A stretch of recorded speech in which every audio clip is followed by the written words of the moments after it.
আসসালামু আলাইকুম। কেমন আছেন সবাই? আশা করি সবাই অনেক ভালো আছেন এবং আজকের এই ভিডিওতে আফটার ইফেক্টস এ রেসপন্সিভ টাইম নিয়ে আমি কথা বলব। এটা যারা জানেন না, আফটার ইফেক্টস এ একটা ফিচার আছে যেটা এসেনশিয়াল গ্রাফিক্স এ ইউজ করার জন্য আসলে তৈরি করা হয়েছে। আমরা যারা প্রিমিয়ার প্রো এর জন্য বিভিন্ন টেমপ্লেট তৈরি করি, হয়তো আফটার ইফেক্টস এ একটা টেমপ্লেট তৈরি করলাম, কোনো লোগো অ্যানিমেশন এর লোগোটা আসলো তারপরে চলে গেল। সেটা প্রিমিয়ার প্রোতে এনে আমি যদি লেংথটা ছোট বড় করতে চাই অ্যানিমেশনটার, তখন কিন্তু প্রবলেম হয়ে যায়। কারণ আমি যদি টাইম স্ট্রেচ ইউজ করি তাহলে এই যে লোগোটা যে আসছে তারপরে চলে যাচ্ছে এইগুলো কিন্তু অনেক দ্রুত হয়ে যাবে। তো এই সময় কিন্তু সমস্যা হবে। তো এই ঝামেলাগুলো দূর করার জন্য রেসপন্সিভ ডিজাইন টাইম যেটা সেইটা আমরা কিন্তু ইউজ করতে পারি। তো আমি সাধারণত এটা আফটার ইফেক্টস এর মধ্যেই কাজ একটু দ্রুত করার জন্য ইউজ করি। তো এটা আসলে অনেক হেল্পফুল একটা জিনিস এবং আপনার অনেক সময় কিন্তু বাঁচিয়ে দেবে যদি বড় কোনো প্রজেক্ট নিয়ে আপনি কাজ করেন। তো ১ম এ এক্সাম্পল সহ আপনাদের একটু দেখিয়ে দিই যে জিনিসটা আসলে কি বা কিভাবে আপনার সময় বাঁচাতে পারে। এখানে দেখুন যে ১২ সেকেন্ডের একটা কম্পোজিশন আমার আছে এবং ১ম ৬ সেকেন্ডে এই যে এই অ্যানিমেশনটা আছে। এটা একটা কম্পোজিশনের মধ্যে এই যে এই অ্যানিমেশনটা হচ্ছে। দেখুন যে ১ম এ এইটা আসছে টোটাল ২ সেকেন্ড ৩০ ফ্রেম পর্যন্ত। মানে এটা 60 এফপিএস এর একটা অ্যানিমেশন। সুতরাং ২.৫ সেকেন্ড পর্যন্ত এই অ্যানিমেশনটা হচ্ছে মানে আসছে সবকিছু। তারপরে কিছুক্ষণ স্টে করার পরে এখানে ২ সেকেন্ড ৫১ ফ্রেম থেকে আবার অ্যানিমেশন শুরু। লোগোটা চলে যাচ্ছে এবং ৬ সেকেন্ড পর্যন্ত এই অ্যানিমেশনটা টোটাল। তো আপনি যখন আপনার ক্লায়েন্টকে দেখালেন বা আপনি একটা প্রজেক্টে এই ধরনের ছোটখাটো অনেক অ্যানিমেশন আছে হয়তো। আপনার ক্লায়েন্টকে দেখালেন। ক্লায়েন্ট বলল যে, "মাঝে খুব কম সময় তো এটা স্টে করছে। আরো যদি ২-১ সেকেন্ড বেশি থাকতো তাহলে বেটার হতো। মানে এটা আসবে, তারপরে কিছুক্ষণ থাকবে, তারপরে চলে যাবে একইভাবে।" তো এইখানে আপনার করণীয় কি আছে? আপনি চাইলে যেটা করতে পারেন রাইট বাটন ক্লিক করে টাইম গিয়ে এনেবল টাইম রিম্যাপিং এইটা দিতে পারেন। তারপরে খুব প্রিসাইজলি ধরতে হবে যে কতক্ষণ অ্যানিমেশন আছে, এখানে একটা কি ফ্রেম নিতে হবে। এগুলো অনেক কিন্তু ঝামেলা আছে। ঠিক আছে? টাইম রিম্যাপিং নিয়ে করতে। তারপরে আপনি যদি এখানে রাইট বাটন ক্লিক করে টাইম স্ট্রেচ যে অপশন আছে সেইটাতে যান। আপনি যদি এইখানে ১২০% দেন তাহলে ৭ সেকেন্ড হয়ে গেল। এটা করতে পারেন। কিন্তু এটাতে কি হবে? আপনার যে অ্যানিমেশনটা আসছে অনেক স্লোলি কিন্তু আসছে। ঠিক আছে? আরো স্লো হয়ে যাবে। তো প্রবলেম তো বুঝতেই পারছেন। এই ক্ষেত্রে আমি যদি এভাবে জাস্ট ড্রাগ করতে পারতাম, ১ম এর এবং শেষের অ্যানিমেশনগুলো ঠিকই থাকতো কিন্তু কম্পোজিশনটা বড় হয়ে যেত। তাহলে কিন্তু অনেক সুবিধা হতো, তাই না? তো এখানে দেখুন, আমি এই যে রেন্ডার 2 তে আছি, আমি রেন্ডারে যাই। এইখানে এই কম্পোজিশনটা দেখুন। এটাও ঠিক একইভাবে ১২ সেকেন্ড, ৬ সেকেন্ডের অ্যানিমেশন।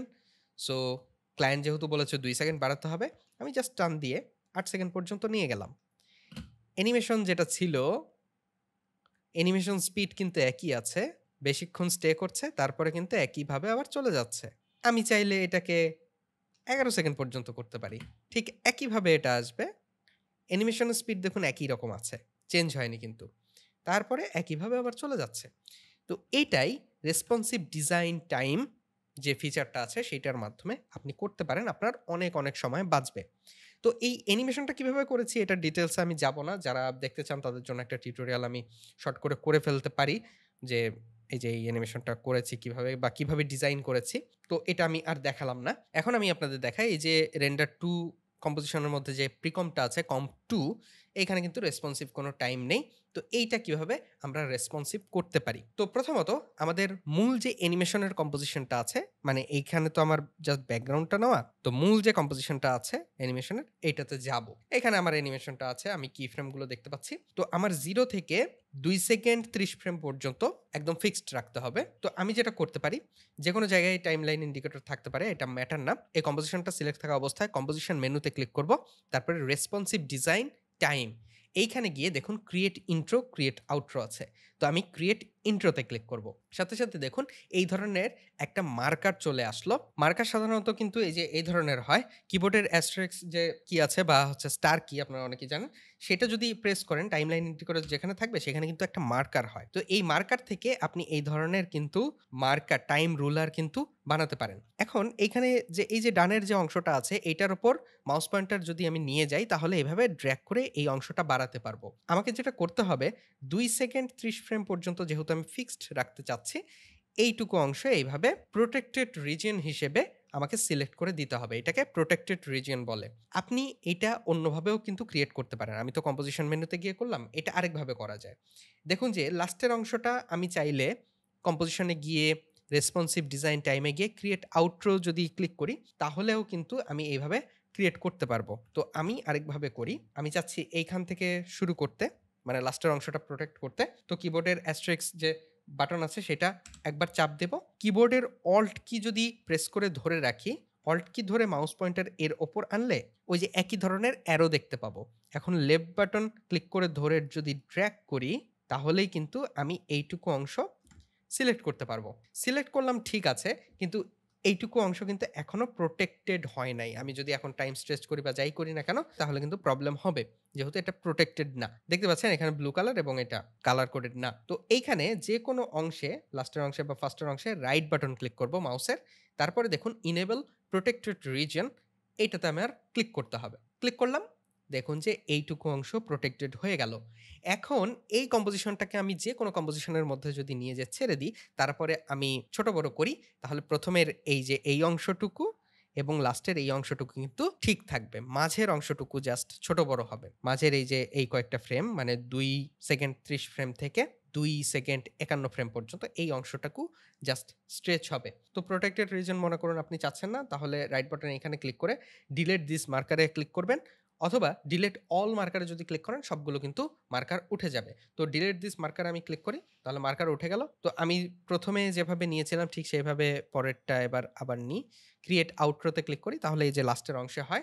আপনি এটাকে ড্র্যাগ করে এই অংশে আনবেন। কিবোর্ডের শিফট কি যদি প্রেস করেন তাহলে স্ন্যাপ হবে। তারপরে লাস্টের যে অংশটা আছে এটা ধরে জাস্ট ড্র্যাগ করে এই অংশ পর্যন্ত নিয়ে গেলাম। তো একই কাজ বিভিন্নভাবে করা যায়, এইটাই।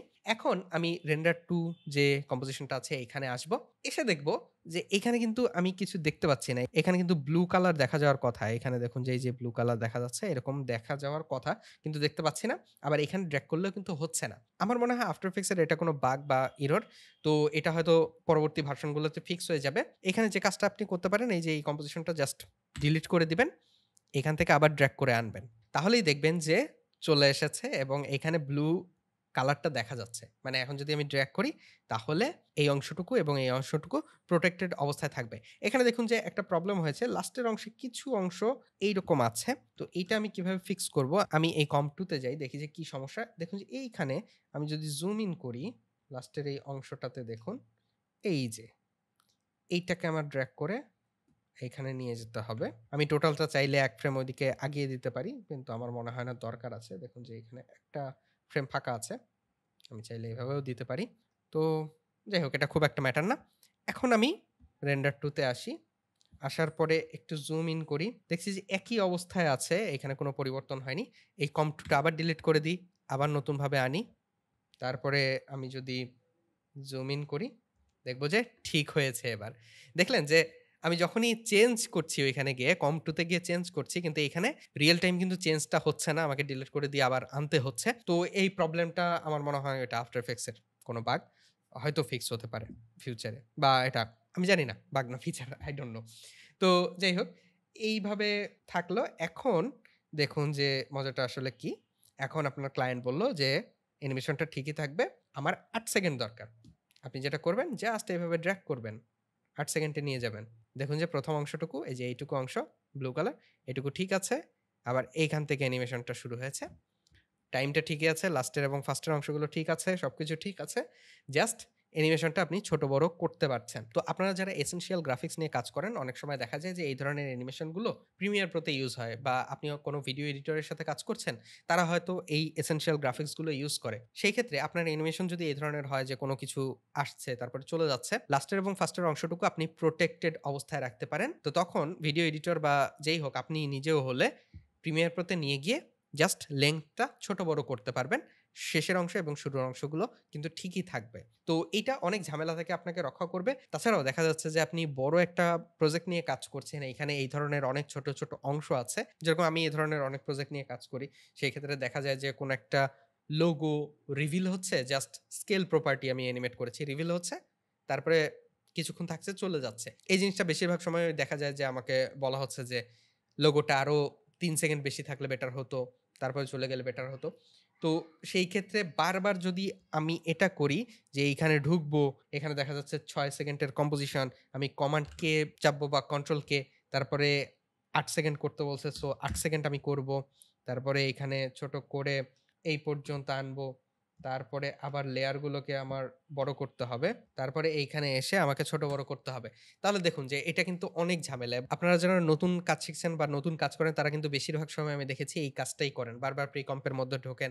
তারপরে এই কাজগুলো করেন। তারপর হয়তো লোগো আসলো। তারপরে লাস্টের আউটরোর আগে লোগোটা হয়তো জাস্ট চলে যাবে বা অপাসিটি কমে যাবে। এই ধরনের যে অ্যানিমেশন গুলো আছে, আমরা যেটা করি আমরা এখানেই লোগোটা আনি, তারপর অপাসিটি অ্যানিমেট করি। পরবর্তীতে দেখা যায় যে প্রজেক্টে তো অনেক চেঞ্জ আসে। পরবর্তীতে দেখা গেল প্রজেক্টের লেংথ বেড়ে গেছে ১০ সেকেন্ড। তো সেই ক্ষেত্রে আমরা আবার ওই লেয়ারটাকে বড় করি। তারপর অপাসিটির যে কি ফ্রেম গুলো আছে সেগুলো নিয়ে যাই।